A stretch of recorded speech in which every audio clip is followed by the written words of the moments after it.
அனைவருக்கும் வணக்கம். மீண்டுமாய் ஒரு கிழமை கேப் ஆகி நம்ம மறுபடியும் ஒரு கிளாஸில் நம்ம சந்திக்கிறோம். நான் நினைக்கிறேன் எல்லோரும் உற்சாகமாக இந்த பாடங்களை படிக்கிறதுக்கு வந்திருப்பீங்க அப்படின்னு சொல்லிட்டு இன்றைக்கி வந்து நம்ம கணக்கீடு பாடத்தை பற்றி நம்ம பார்க்க போகிறோம். கணக்கீடு வந்து நம்ம கடைசியாக பார்த்தது கிட்டத்தட்ட ஒரு கிழமைக்கு மேலே ஆயிடுச்சு நம்ம கடைசியான கிளாஸில் பார்த்து. ஸோ நான் நினைக்கிறேன் எல்லாத்துக்கும் நம்ம கடைசி என்ன படித்தோம் அப்படின்றது ஞாபகம் இருக்கும் அப்படின்ட்டுன்னு. ஞாபகம் இருக்குது தானே எல்லாருக்கும்? பரவாயில்ல, இருந்தாலும் நான் ஏற்கனவே நம்ம என்ன படித்தோன்னு சின்ன ரீக்கப் ஒன்று பார்த்துட்டு இன்றைக்கி நம்ம என்ன பாடம் படிக்க போகிறோம் அப்படின்னு நம்ம பார்க்கலாம். හැමෝටම ආයුබෝවන්. අදත් අපි තවත් ක්ලාස් එකක ඔයගොල්ලෝ සියලු දෙනාම මුණ ගැහෙන එක මට ගොඩක් සතුටුයි. එතකොට අදත් මම හිතනවා ඔයාලා සියලු දෙනාම සතුටේ මේ අලුත් පාඩමක් ඉගෙන ගන්න ඇවිල්ලා ඇති කියලා. මම හිතනවා අපි අන්තිමට අද බලන්න යන පාඩම තමයි ගිණුම් කරණය. එතකොට අන්තිමට අපි ගිණුම් කරන පාඩම බලලා සතියක් විතර ඇති. මම හිතනවා ඔයාලා සියලු දෙනාට මේක මතක ඇති කියලා. අපි අන්තිමට ඉගෙන ගත්ත දේ මතකද හැමෝටම අපි මොකක්ද ඉගෙන ගත්තේ කියලා?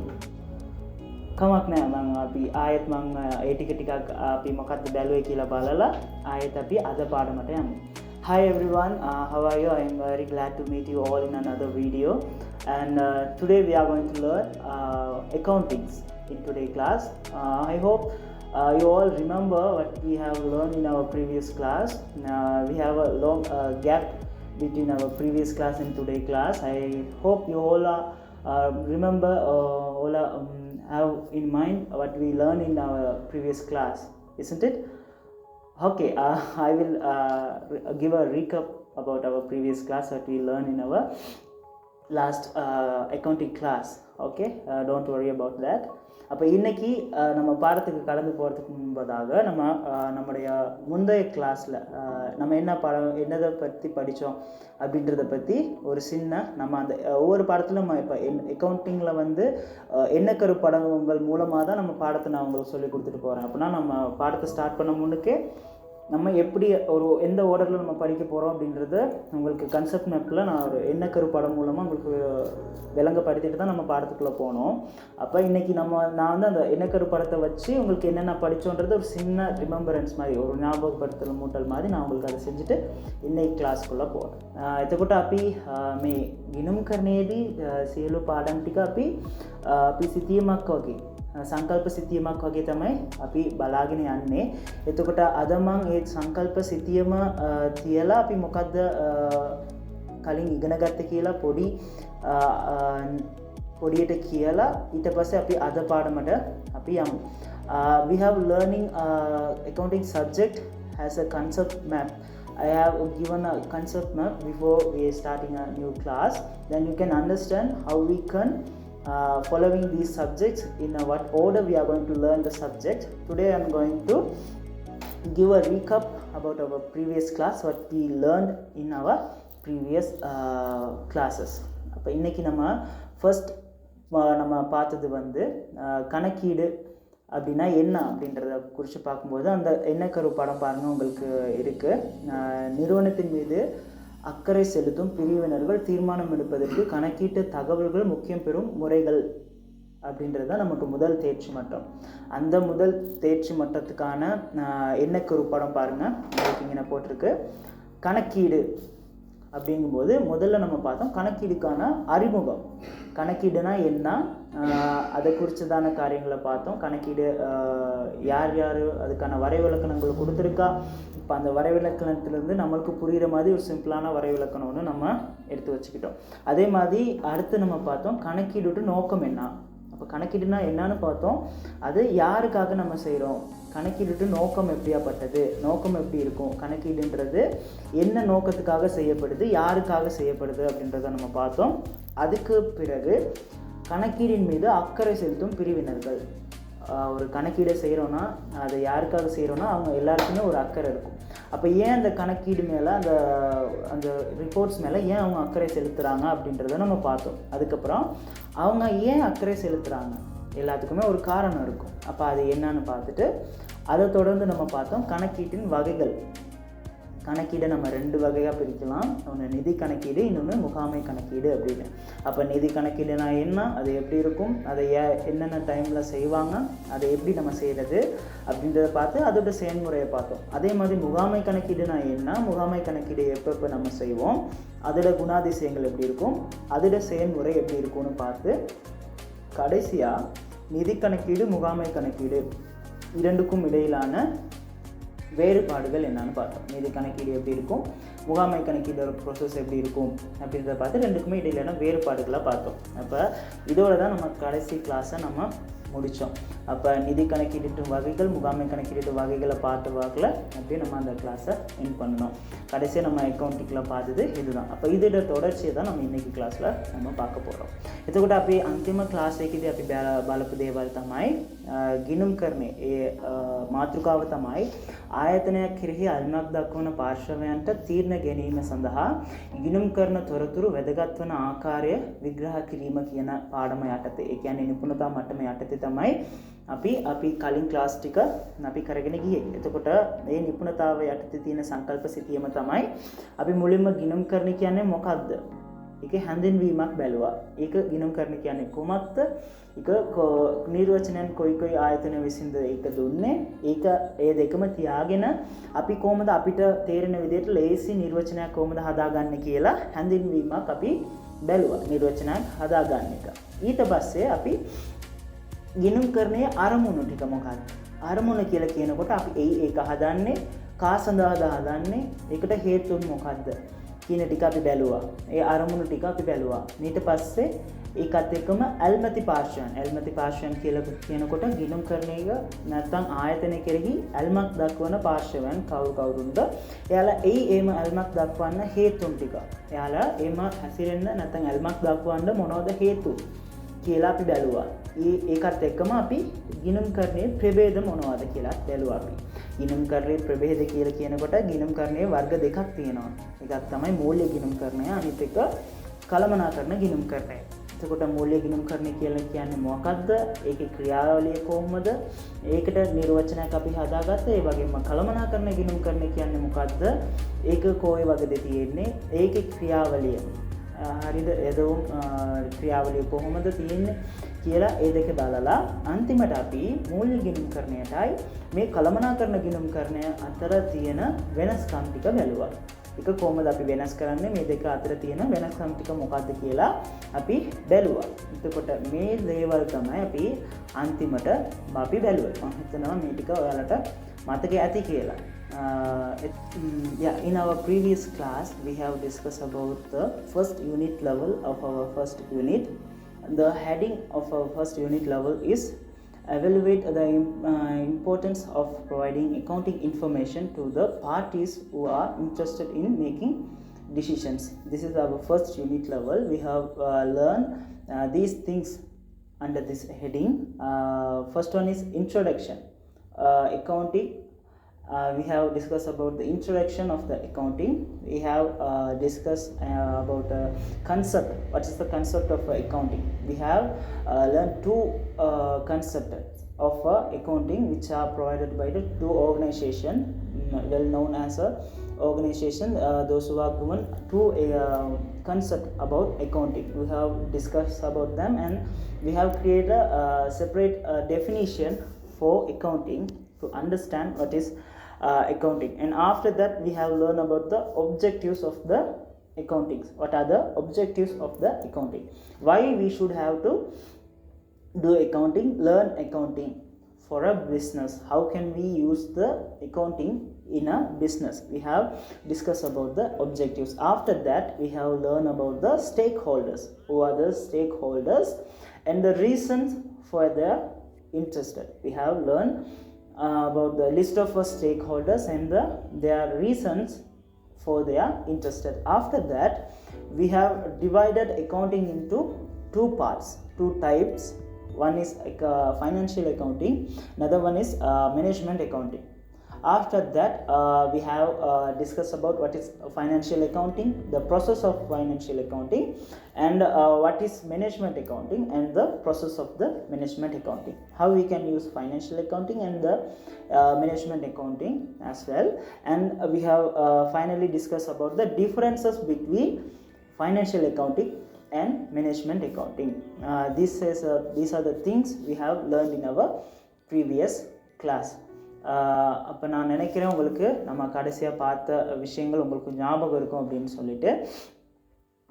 நான் ஃபுல்லாக டீப்பாக அதை பற்றி நான் எக்ஸ்பிளைன் பண்ண போகலை, ஏன்னா நம்மளுக்கு நேரம் பற்றாக்குறையாக இருக்கிறதுனால மேலோட்டமாக தான் நான் உங்களுக்கு சொல்லியிருக்கிறேன். அப்போ அது காரியங்களாக எந்த விஷயம் உங்களுக்கு ஞாபகம் இல்லையோ அதை ஒருக்கா திருப்பி நீங்கள் பார்த்துக்கொள்ளுங்க. இன்றைக்கி நம்ம என்ன பாடம் படிக்க போகிறோன்னா, அக்கௌண்டிங்கில் 2வது தேர்ச்சி மட்டம். முதல் தேர்ச்சி மட்டம் நம்ம ஃபுல்லாக முடிச்சிட்டோம். அதில் 2வது தேர்ச்சி மட்டம் அப்படி என்னன்னு பார்த்தா, கணக்கீட்டு சூழல் காரணிகளின் மாற்றங்களின் அடிப்படையில் கணக்கீட்டில் மாற்றங்களும் போக்குகளும் இடம்பெறுகின்றன முறையை பகுப்பாய்வு செய்கிறது.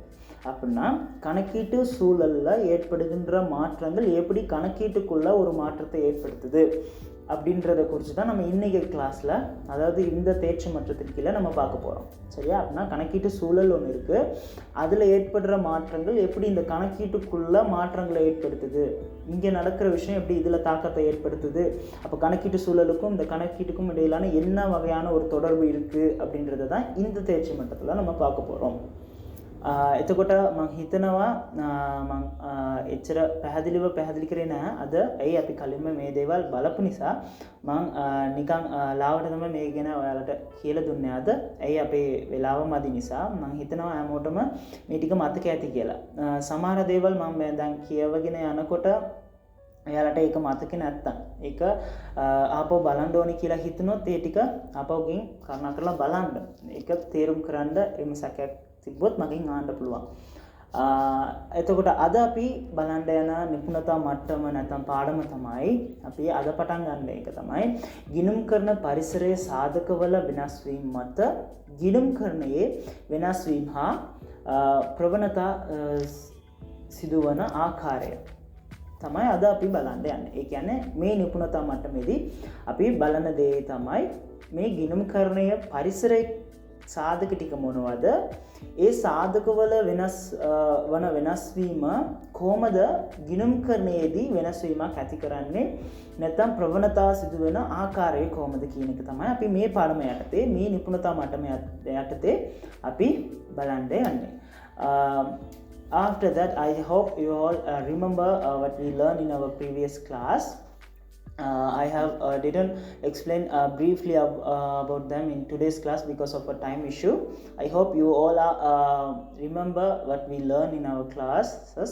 If you not remember anything while I am explaining the concept map, please go and check the videos and the classes for the references.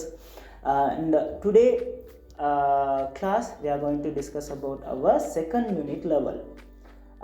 The second unit level is analysis the changes and trends in accounting based on changes in accounting environment factors.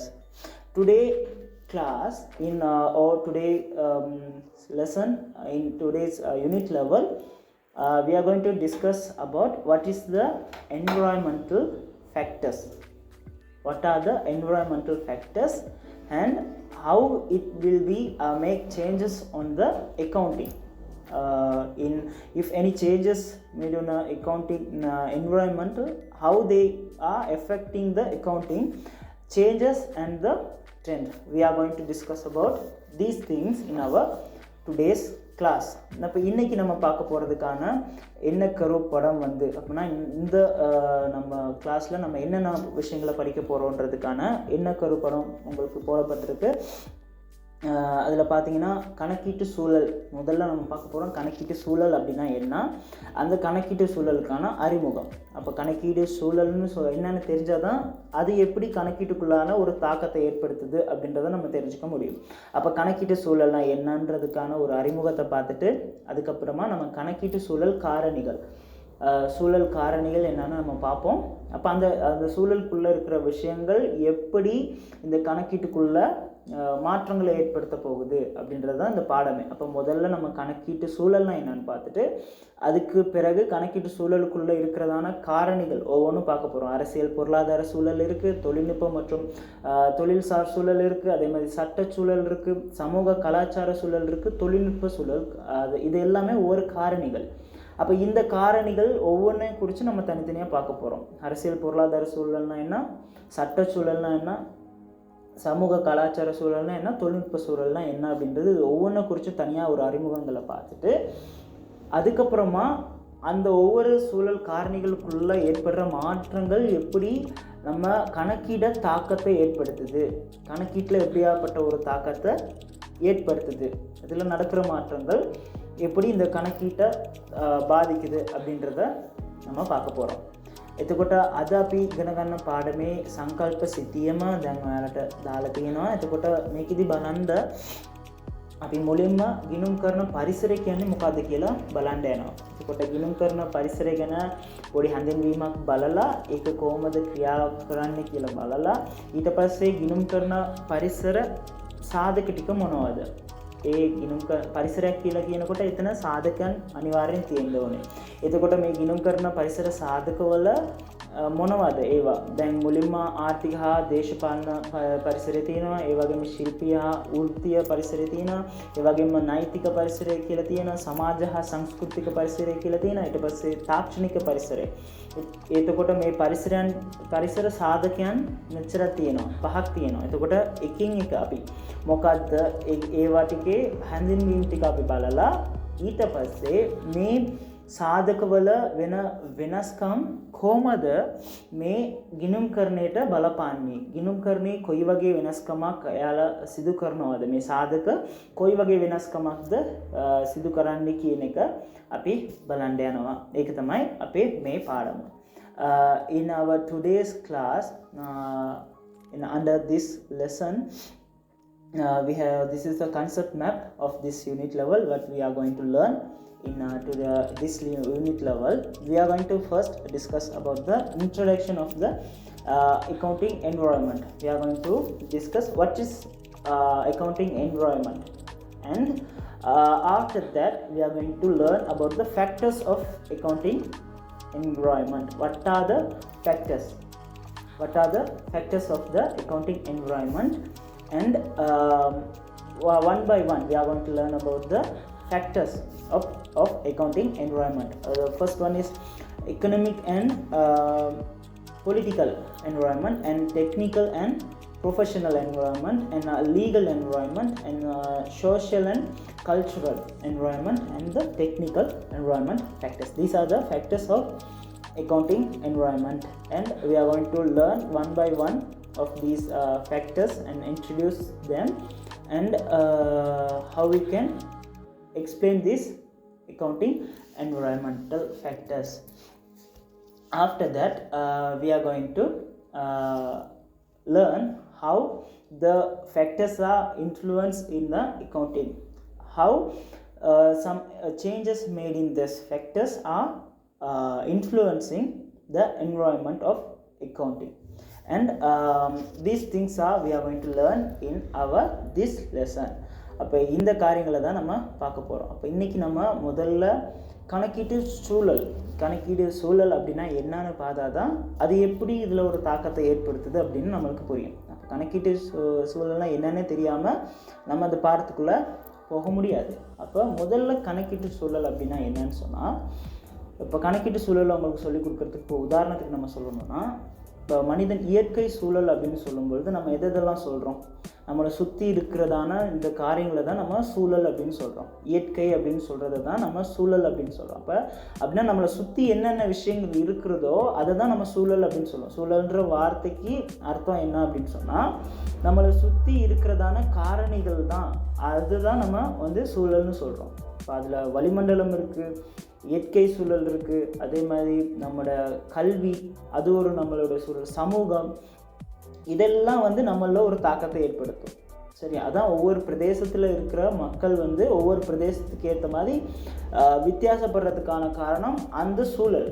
அப்போ அந்த சூழல்லேருந்து அவங்க என்னத்தை பெற்றுக்கொள்கிறாங்களோ அதன் அடிப்படையில் தான் அவங்களோட குணாதிசயம் இருக்கும்.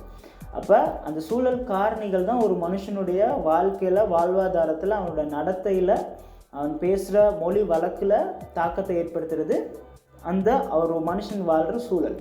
அதனால தான் இப்போ இலங்கையை நம்ம உதாரணத்துக்கு எடுத்துட்டோம்னா, ஒவ்வொரு சூழலில் இருக்கவங்கள்ட்ட மொழி நடை வந்து வித்தியாசப்படும். நம்ம எல்லோரும் தமிழ் தான் பேசுகிறோம், ஆனால் ஒவ்வொரு பிரதேசத்தில் உள்ளவங்க பேசுகிற பாஷைக்கும், ஒவ்வொரு மொழி பிரதேசத்தில் இருக்கவங்க பேசுகிற மொழி வளத்துக்கும் வித்தியாசம் இருக்குது. அதுக்கு காரணம் வந்து அந்த சூழல் தான். அந்த சூழலில் இருக்க காரணிகள் தான் ஒரு மனுஷனை அந்த மாதிரி மாற்றிருக்கு. அந்தந்த சூழலுக்கு ஏற்ற மாதிரி அந்தந்த நபர்களோட குணாதிசயமாக இருக்கலாம், அவங்க பேசுகிற விதமாக இருக்கலாம், நடந்துக்கிற விதமாக இருக்கலாம், அது மாறுபடும்.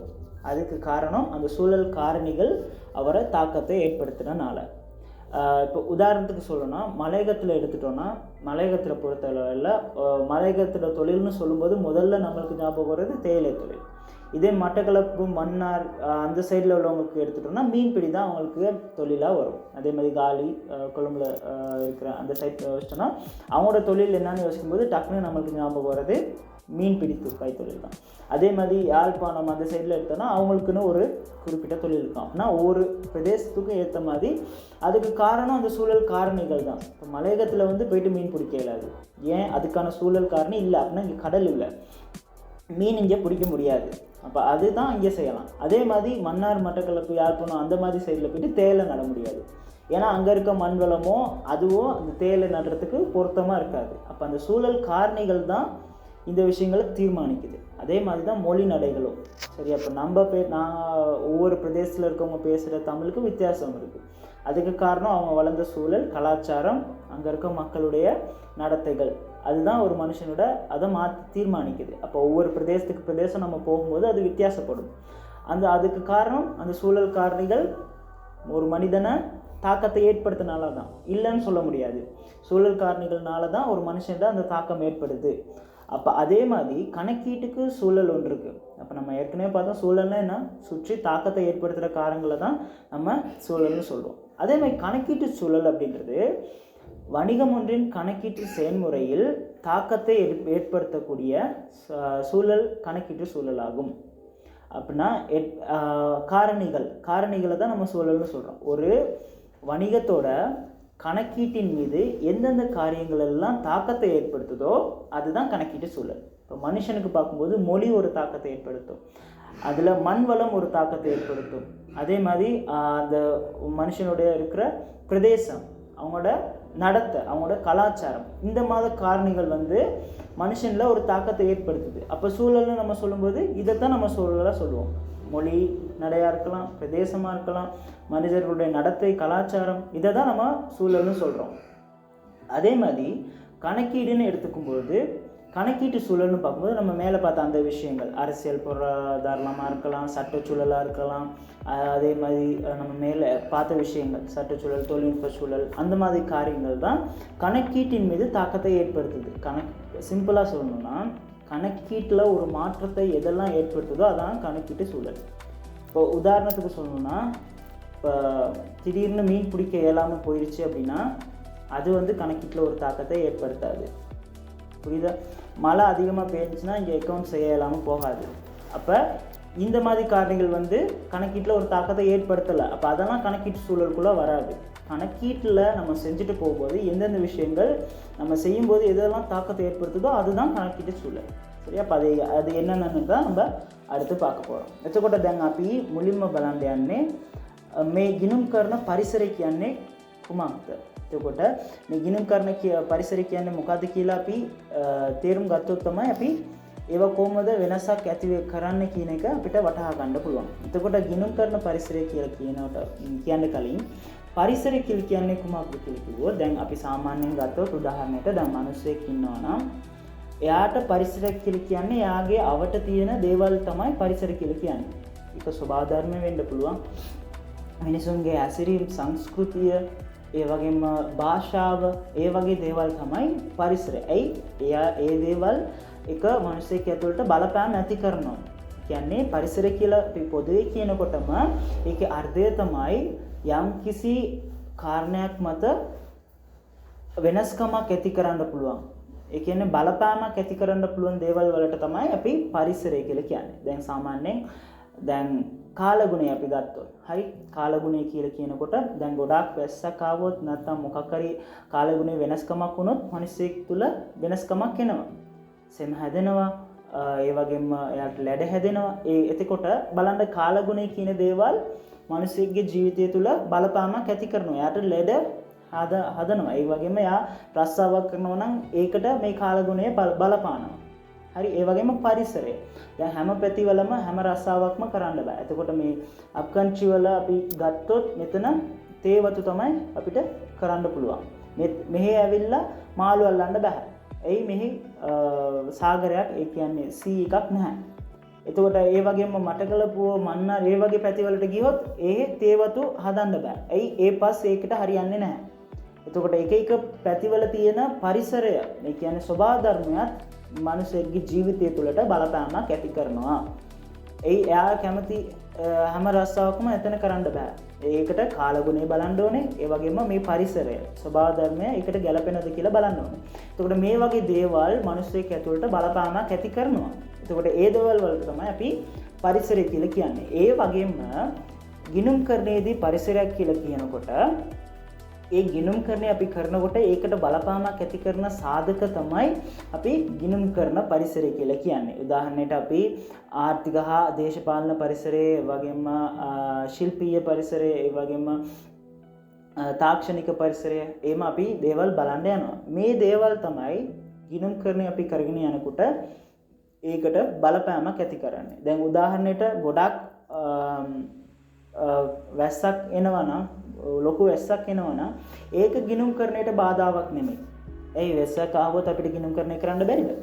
එහෙම නැහැ. එතකොට ඒක සාධකයක් නෙමෙයි. ඒක ගිණුම් කරන පරිසරය තුලට එන්නේ නැහැ. ඒ වගේම එක්කෙනෙක් මැරිලා ගියොත් අපිට ගිණුම් කරන්න බැරිද? නැහැ. එතකොට ඒවත් සාධකයන් ඇතුළට එන්නේ නැහැ. එතකොට ගිණුම් කරන පරිසරය කියලා කියන්නේ ලේසින්ම තේරුම් ගන්න ගිණුම් කරන තුල යම්කිසි බාධාවක් නැත්නම් වෙනස්කමක් ඇති කරන දේවල් වලට තමයි අපි ගිණුම් කරන පරිසරය කියලා අපි කියන්නේ. එතකොට ගිණුම් කරන පරිසරය කියලා කියන්නේ මොකද්ද? බලන්න නිර්වචනය. ව්‍යාපාරයක ගිණුම් කරන ක්‍රියාවලියට බලපෑම් ඇති කරන පරිසරය ගිණුම් කරන පරිසරයයි. ඒ කියන්නේ යම්කිසි විදිහකට බලපෑමක් ඇති කරන්නම ඕනේ. එම බලපෑමක් ඇති කරේ නැත්නම් ඒක ගිණුම් කරන පරිසරයක් නෙමෙයි.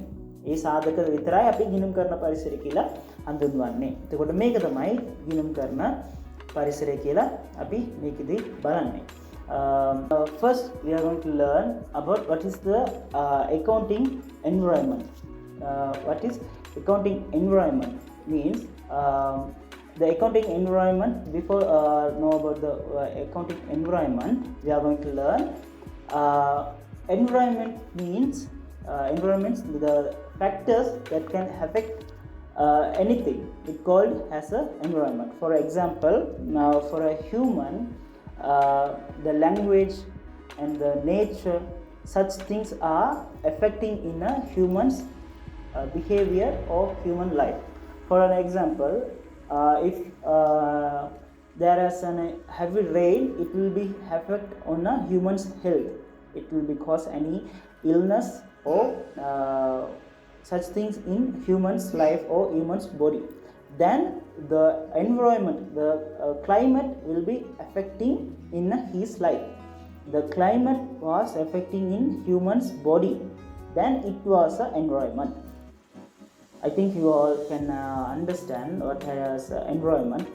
The surroundings which is affecting in a human's life is called as an environment.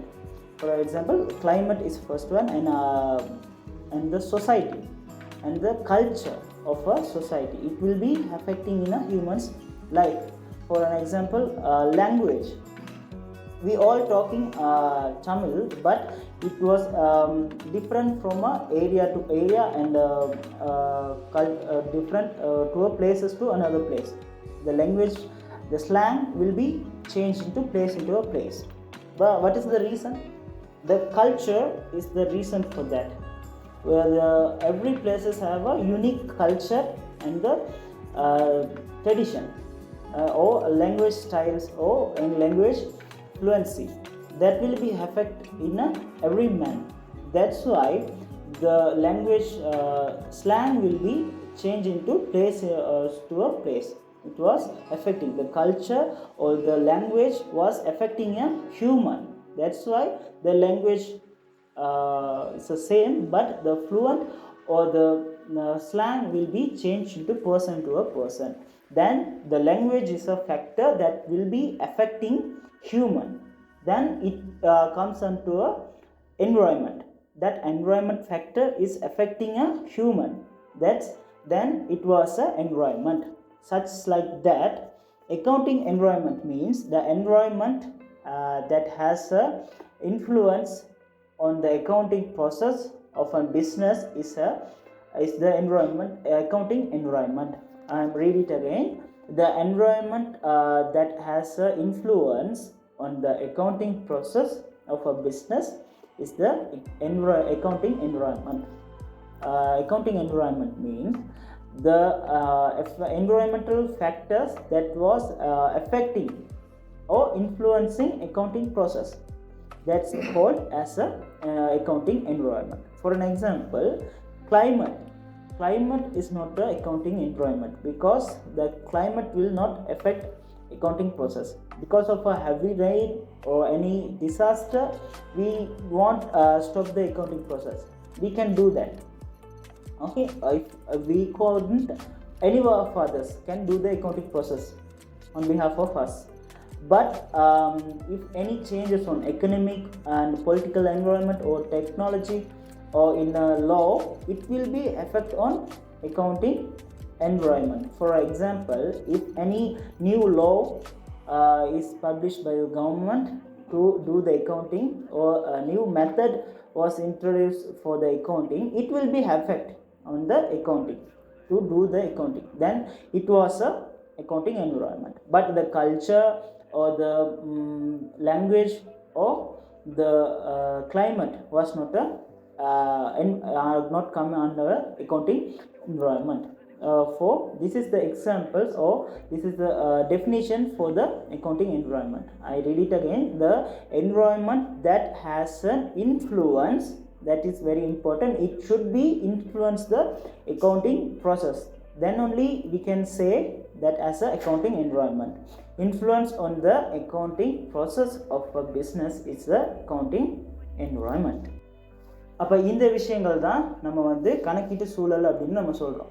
அப்போ கணக்கீட்டு சூழலுக்குள்ளே நம்ம பார்க்க போகிற விஷயங்கள் என்னன்னு பார்த்தீங்கன்னா, கணக்கீட்டு சூழல்னால் என்னென்னு விளங்கியிருக்குன்னு நான் நினைக்கிறேன்.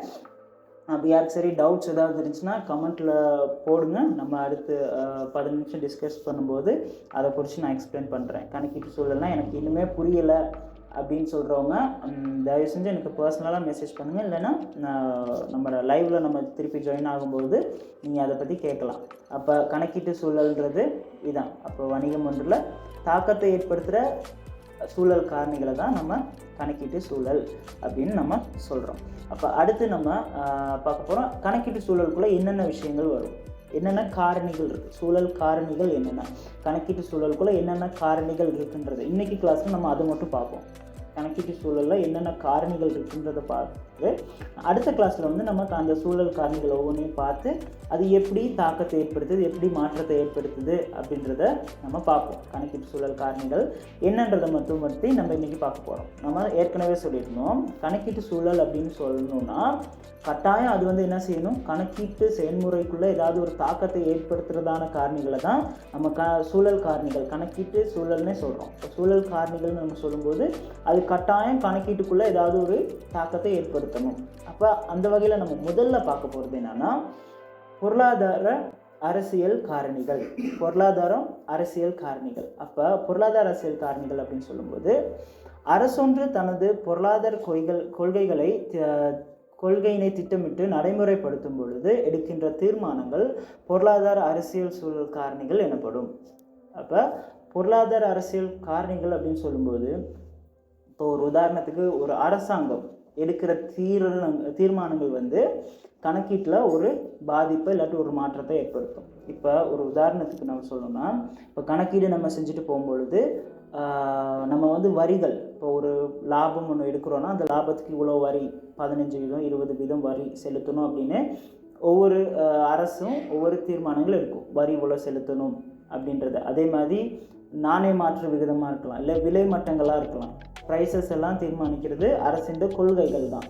இப்போ நம்ம அரசாங்கம் மாற்றினுச்சுன்னா நம்ம என்ன செய்யணும், இங்கே கணக்கீட்டிலே நம்ம போட்டிருக்க வரி அமௌண்ட்டை மாற்றணும். இல்லை நான் பழைய முறையிலே தான் நான் செய்வேன், நான் படிக்கும்போது 15% தான் வரி போட்டிருந்தாங்க, அதே மாதிரி தான் நான் இப்பயும் செய்வேன்னு செய்ய முடியாது. அப்போ சட்டங்கள் மாற மாற மாற நம்ம கணக்கீடு செய்கிற முறைகளையும் மாற்றிக்கிட்டே போகணும். இப்போ அரசாங்கம் ஏதாவது ஒரு கொள்கையை மாற்றினுச்சுன்னா, ஒரு புதிய சட்டத்தை நம்ம போட்டுச்சுன்னா, பொருளாதார கொள்கையை அறிமுகப்படுத்துச்சுன்னா, அதுக்கேற்ற மாதிரி நம்ம என்ன செய்யணும், கணக்கீட்டிலையும் நம்ம மாற்றங்களை ஏற்படுத்தணும். அதான் பொருளாதார அரசியல் காரணிகள் அப்படின்னு சொல்கிறது. அரசியலில் ஏற்படுற பொருளாதார சம்பந்தமான மாற்றங்கள். சரியா? இப்போ வேலை நிறுத்தம் அதுவும் அவங்களுக்கு இவ்வளோ பேரை நம்ம நிப்பாட்டுறோம் அப்படின்னு அரசு ஏதாவது ஒரு கொடுத்துச்சுன்னா அது கணக்கீட்டை பாதிக்காது. ஓகேவா? கணக்கீட்டை மாற்றுற காரணிகள். அப்போ அதனால தான் அதில் மென்ஷன் பண்ணியிருக்கு அரசுண்ட பொருளாதார காரணிகள், பொருளாதார அரச காரணிகள். அது மட்டும்தான் இதில் எஃபெக்ட் ஆகும். அது கணக்கீட்டோட சம்மந்தப்படாத எந்த தீர்மானங்களும் இதுக்குள்ளே வராது. இப்போ உங்களுக்கு எக்ஸாமில் என்ன மாதிரி கேள்விகள் வரும்னா, சில கூற்றுகளை கொடுத்துட்டு இது எந்த சூழல் காரணிகளுக்குள்ளே வரும் அப்படின்ட்டு. இப்போ உதாரணத்துக்கு அரசு வரியில் ஒரு மாற்றத்தை ஏற்படுத்துச்சுன்னா அது பொருளாதாரத்துக்கு நம்மளோட கணக்கீட்டில் பாதிப்பை ஏற்படுத்தும். ஏன்னா நம்ம அதை மாற்றணும், அது அவங்க போட்டிருக்க அமௌண்ட்டுக்கு தான் நம்ம அதை செஞ்சு அனுப்பணும். அதே மாதிரி அரசின் வட்டி விதங்கள் ஏதாவது மாறினுச்சுன்னா, இப்போ லோன் ஒன்று நம்ம பேங்க்கில் எடுத்திருக்கோம் அப்படின்னு சொன்னால் வட்டி மாறும்போது நம்ம செலுத்துகிற வட்டி தொகையும் கூடும். அப்போ நம்ம அங்கே செலவுகளில் வட்டி எவ்வளோ போட்டிருக்கோமோ இங்கே அவங்க வட்டி தொகையை கூட்டினா நம்மளும் அதை கூட்டி செலவணும். அப்போ நம்மளுடைய செலவு கூடும். இப்போ நம்மள அது ஒரு தாக்கத்தை ஏற்படுத்துது. இதே அரசு இப்போ வேறு ஏதாவது காரணங்கள், ஏதாவது ஒரு தொழில் புதுசாக அறிமுகப்படுத்துகிறோம் அப்படின்னு சொல்லியிருந்தாலோ, வேலை வாய்ப்புக்கு ஏதாவது அட்வர்டைஸ்மெண்ட் கொடுத்துருந்தாலோ, வர்த்தமானில் வேறு ஏதாவது அந்த மாதிரி காரியங்கள் வந்திருந்தால் அது கணக்கீட்டை பாதிப்பை ஏற்படுத்தாது. அப்போ அது இந்த அரசு பொருளாதார கொள்கைக்குள்ளே வராது. சரியா? அப்போ அந்த மாதிரி கேள்விகள் தான் உங்களுக்கு வரும், தேர்ந்தெடுக்கிற மாதிரி இந்த இதுக்கு கீழே. அடுத்து நம்ம பார்க்குறது தொழில்நுட்பம் மற்றும் தொழில்சார் சூழல். நுட்பம் மற்றும் தொழில்சார் சூழல் அது அப்படின்னா என்னன்னு பார்த்தீங்கன்னா, கணக்கீட்டு செயல்முறை ஒன்றின் போது வணிக வளங்களை அளவு ரீதியாகவும் நிதிசார் முறையிலும் அளவிடுவதற்கு கணிப்பிடுவதற்கும் பயன்படுத்தப்படும் பல்வேறு நுட்ப முறைகள் உள்ளடங்கிய சூழல் நுட்பம் மற்றும் தொழில்சார் சூழல் ஆகும். அப்படின்னா நுட்பம் மற்றும் தொழில்சார் சூழல் அப்படின்றது கணக்கீடு ஒன்று செய்கிறதுக்கு ஒரு சட்டம் இருக்குது, அப்படின்னா ஒரு முறை இருக்குது, டெக்னிக்ஸ்னு சொல்லலாம். அது இப்போ கணக்கீடை நம்ம அப்படி தான் செய்யலாம். உதாரணத்துக்கு நம்ம தகவல்களை பார்த்தோம், நிதிசாரா தகவல்கள்னு ரெண்டாக பிரிக்கலான்னு பார்த்தோம். இப்போ நிதிசார் தகவல்களை நம்ம எப்படி தேர்ந்தெடுப்போம்? பணம் எனும் சாதனத்தை பயன்படுத்தி அளவிடக்கூடியது தான் நம்ம நிதிசார் தகவல்கள் அப்படின்னு சொல்கிறோம். நிதிசாரா தகவல்களை இப்போ பணத்தால் அளவிட முடியாத எல்லாத்தையும் நிதிசாரா தகவல் அப்படின்னு சொல்கிறோம். அதை நம்ம எப்படி தேர்ந்தெடுக்கிறோம்? அதுக்கு ஒரு நியமம் இருக்குது, பணம் அப்படின்ற ஒரு வச்சு தான் அளக்குறோம். அதே மாதிரி கணக்கீடில் ஒவ்வொரு செயல்முறையையும் நம்ம செய்கிறதுக்கு, இப்போ ஒருத்தர் கடன் வாங்கினா அதை எப்படி பதிவிடணும் அப்படின்றதுக்கு ஒரு முறை இருக்குது, கணக்கீட்டு நியமங்கள் அப்படின்னு சொல்லுவோம். அதே மாதிரி நுட்ப முறைகள் இருக்குது, தொழில்சார் நிறுவனங்களால் வழங்கப்பட்ட நியமங்கள் ஒன்றுக்கு இருக்குது. ஒவ்வொரு கொடுக்கல் வாங்கல்களையும் நம்ம கணக்கீட்டில் எப்படி பதிவு செய்யணும் அப்படின்றதுக்கான நியமங்கள் இருக்குது. அப்போ அந்த கணக்கீட்டு நியமங்களின் அடிப்படையில் தான் நம்ம கணக்கீடை செய்ய முடியும். உதாரணத்துக்கு இவ்வளோத்துக்கு நம்ம விற்பனை ஆகிருக்குன்னா அதை எப்படி பதிவிடுறது, இன்கம் ஸ்டேட்மெண்ட்டில் எப்படி, எஃப்எஸ்ஆரில் எப்படி, அதை எப்படி இரட்டை பதிவு முறையில் நம்ம எப்படி பதிவு செய்கிறதுன்னு ஒரு நியமம் ஏற்கனவே அவங்க செஞ்சு வச்சுருக்காங்க. அப்போ அதன் பிரகாரம் தான் நம்ம செய்ய முடியும். நம்ம இஷ்டத்துக்கு அதை மாற்றி ஒவ்வொரு இடத்துல நம்மளுக்கு பிடிச்ச இடத்துல போட முடியாது. அப்போ அந்த நியமங்களின் அடிப்படையில் தான் கணக்கீடை செய்கிறோம். அப்போ அந்த நியமங்கள் ஏதாவது மாற்றம் வரும் பொழுது கட்டாயம் அது என்ன செய்யும், கணக்கீட்டில் பாதிப்பை ஏற்படுத்தும், தாக்கத்தை ஏற்படுத்தும். உதாரணத்துக்கு நியமங்கள் அவங்க மாற்றினாங்களா, இல்லாட்டி புதிய ஒரு நியமம் வந்துச்சுன்னா, விற்பனை நீங்கள் இப்படி போடாதீங்க, இதோட கூட்டி போடுங்க, விற்பனையோட இந்த காரியத்தையும் சேர்த்துக்கோங்க அப்படின்னு அவங்க ஏதாவது சொன்னாங்கன்னா நம்ம என்ன செய்யணும், கண்டிப்பாக அந்த மாதிரி தான் செய்ய வேண்டி வரும். அப்போ நுட்பம் மற்றும் தொழில்சார் சூழல்ங்கிறது கணக்கீட்டில் தாக்கத்தை ஏற்படுத்தக்கூடிய ஒரு சூழல். එතකොට අපි බලන්න දැන් අපි ගිණුම් කරන පරිසරය ගැන අපි බලුවා. එතකොට මේ පරිසර සාධක ගැන අපි බලනකොට මම හිතනවා ගිණුම් කරන පරිසරය ගැන අපි බලපු එක ඔයාලා සියලු දෙනාටම පැහැදිලි වෙයි කියලා. සමහර විට පැහැදිලි නැත්නම් අනිවාර්යෙන් මම පර්සනල් නම්බර් එකට මැසේජ් එකක් දාන්න. නැත්නම් අපි ලයිව් එකේදී ආයේ අපි පටන් ගන්නකොට කමෙන්ට් සෙක්ෂන් එකේදී ඔයාලා මේ සැකය ඇහුවොත් මම අනිවාර්යෙන් ඒක පැහැදිලි කරන්න ලෑස්ති. එතකොට අපි ආයේ අද අපි බලන්න යන්නේ දැන් ගිණුම් කරන පරිසරය කියන්නේ මොකක්ද කියලා බැලුවා. ඊට පස්සේ ඒ සාධක ටික තමයි බලන්න යන්නේ. එතකොට අද ඒ සාධක මොනවද කියලා විතරක් බලලා ඊළඟ ක්ලාස් එකේදී අපි ඒ සාධක කොහොමද මේ ගිණුම් කරන්නේට බලපෑමක් ඇති කරන්නේ කියලා අපි බලමු. එතකොට පළවෙනි සාධකය තමයි ආර්ථික හා දේශපාලන පරිසරය. එතකොට මේක තමයි පළවෙනි සාධකය. එතකොට මේ බලන්න ආර්ථික හා දේශපාලන පරිසරය කියලා කියනකොට කිසියම් රජයක් සම ආර්ථික පද්ධතියක් සැපයුම් කර ක්‍රියාත්මක කිරීමේදී ගන්නා තීරණ ආර්ථික හා දේශපාලන පරිසරය ලෙස හඳුන්වනවා. ඒ කියන්නේ රජය විසින් ගන්න තීරණ සමහර විට මේ ගිණුම් කරන්නේ බලපාන්න පුළුවන්. හැම තීරණයක්ම නෙමෙයි ආර්ථික තීරණය. ආර්ථික තීරණය කියනකොට ඒක බදු ප්‍රතිපත්තිය වෙන්න පුළුවන්. බදු ගැන නැත්නම් විනිමය තීරණය. ඒ කියන්නේ මිල මට්ටම ගැන. ඒ වගේ තීරණයන්. ඒ කියන්නේ ආර්ථිකයත් එක්ක සම්බන්ධ තීරණයන් මොනවා හරි ගන්නකොට, නියෝගයන් ගන්නකොට ඒවා අනිවාර්යයෙන් මේ ගිණුම් කරණය බලපානවා. උදාහරණයට බදු ගැන අපි ගත්තොත් දැන් රජය තමයි තීරණය කරන්නේ මෙච්චරක් බදු ගෙවන්න ඕනේ. මෙයා මෙච්චරක් හම්බ කරනවා නම් ඒකින් මෙච්චර ප්‍රමාණයක් 115ක් 120ක් එයා බදු හැටියට දෙන්න ඕනේ කියලා රජය තමයි තීරණය කරන්නේ. එතකොට අපි එයාලා කියන දේවල් අනුව තමයි ඒවා අපි කරන්න ඕනේ. මං ඉගෙන ගන්න කාලෙදී 10%යි තිබ්බේ කියලා අපිට හිතන විදිහට ඒම කරන්න බෑ. එයාලා ඒක වෙනස් කරොත් අපි ඒකට අනුව අපි ගිණුම් කරන ක්‍රමයක් අපි වෙනස් කරන්න ඕනේ. එතකොට ඒක තමයි ආර්ථික හා දේශපාලන පරිසරය කියලා කියන්නේ. පැහැදිලිව වටහා ගන්න හැම තීරණයක්ම නෙමෙයි ආර්ථික තීරණ පමණක්. ආර්ථික සම්බන්ධව දේශපාලනයේදී ගන්න තීරණ විතරයි මෙතනට එන්නේ. හරිද? එතකොට ඊළඟ සාධකය තමයි ශිල්පීය හා වෘත්තීය පරිසරය. එතකොට ශිල්පීය කියනකොට ඒකේ තේරුම තමයි හැම ගිණුම් කරණයක්ම කරන්න ක්‍රමයක් තියෙනවා. ගිණුම් කරන අපි ගණදෙනු ටික අපි කරනකොට ඒකට ක්‍රමයක් තියෙනවා. ඒක සටහන් කරන්න ක්‍රමයක් තියෙනවා. දැන් අපි මොකක් හරි විකුණුවොත් විකුණුම කොහොමද අපි සටහන් කරන්නේ? ණයක් ගත්තොත් ඒක කොහොමද සටහන් කරන්නේ කියලා ගිණුම් කරන ප්‍රමිතීන් තියෙනවා. ඒ ප්‍රමිතීන් අනුව තමයි අපිට ඒවා ගිණුම් කරන්නේදී ගණන් කරන්න පුළුවන්. ඒ කියන්නේ සටහන් කරන්න පුළුවන්. අපිට හිතන විදිහට අපිට ඒවා සටහන් කරන්න බෑ. ඒ ප්‍රමිතීන් අනුව තමයි අපි සටහන් කරන්නේ. එතකොට ඒ ප්‍රමිතීන් එයාලා වෙනස් කරනකොට අපිත් මොනවද කරන්න ඕනේ? අපි ගිණුම් කරන ක්‍රමය වෙනස් කරන්න ඕනේ. දැන් මම ඉගෙන ගත්ත විදිහටම තමයි මම කරන්නේ. අලුතින් මොකක් හරි කිව්වොත් මම කරන්නේ නැහැ කියලා අපිට කියන්න බෑ. එයාලා අර ප්‍රමිතීන් ටික වෙනස් කරනකොට අපිත් ඒකට අනුව තමයි ගිණුම් කරන්නේ කරන්න ඕනේ. හරි? ඒක තමයි ශිල්පීය වෘත්තීය පරිසරය කියලා කියන්නේ.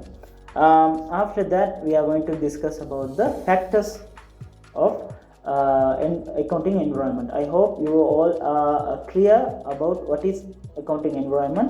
If you have any doubts on this, please ask me privately in my number. Text me on the WhatsApp number, or you all can comment, text on comment after we start our live. Then I can explain it in another way. After that we are going to discuss about the accounting environmental factors. And first one is economic and political environment. What is economic and political environment?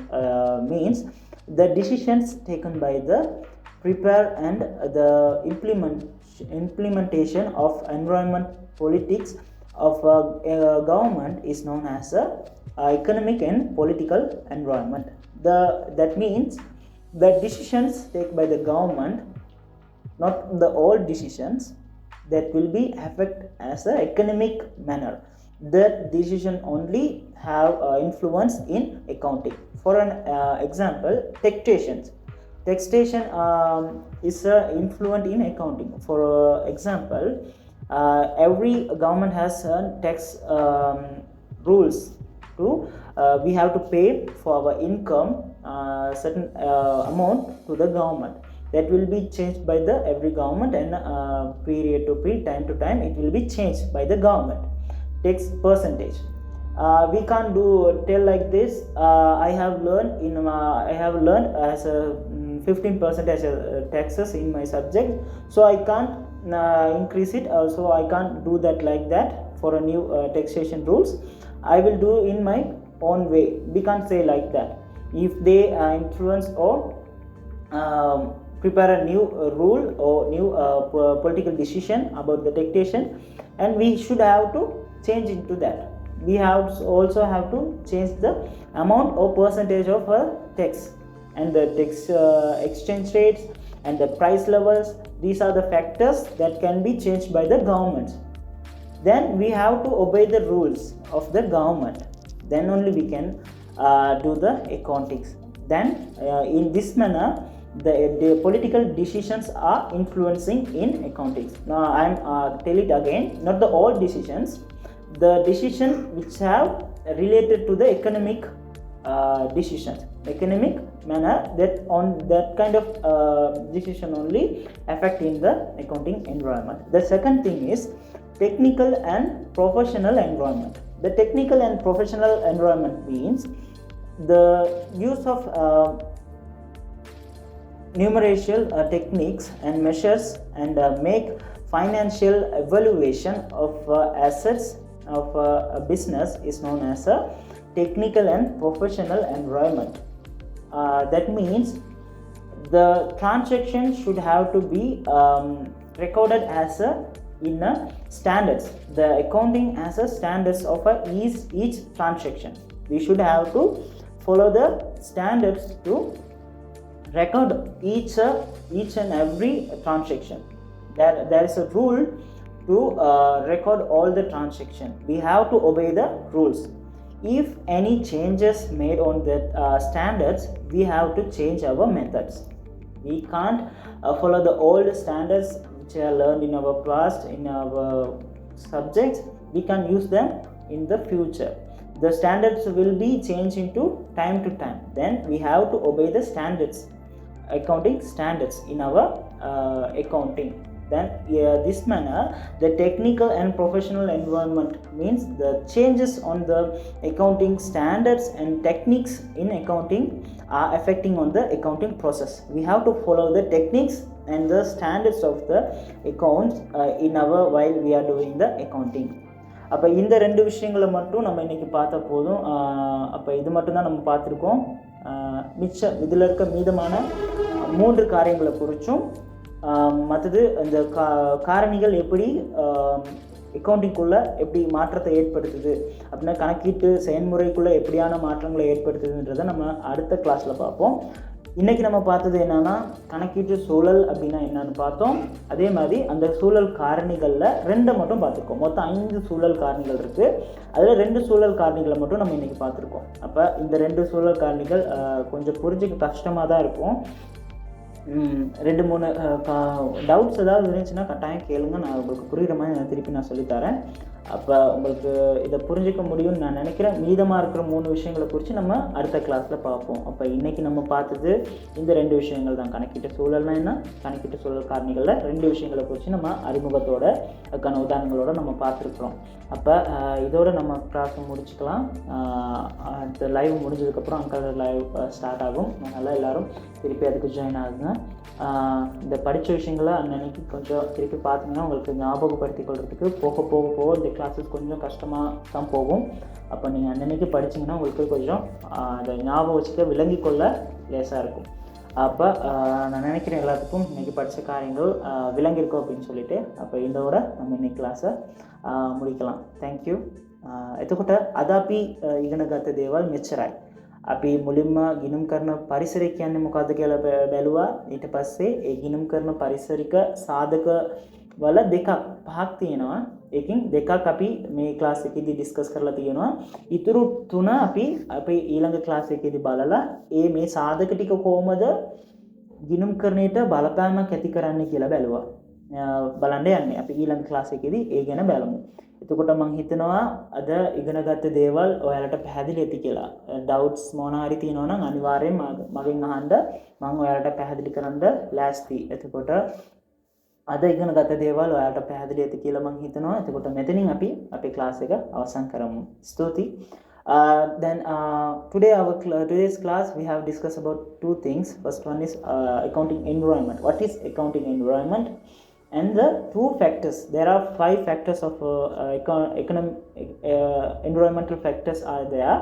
We have discussed about the 2 factors of the environment, accounting environment in our today's class. We are going to learn and discuss about the existing 3 and how the factors are affecting on the accounting in our next class.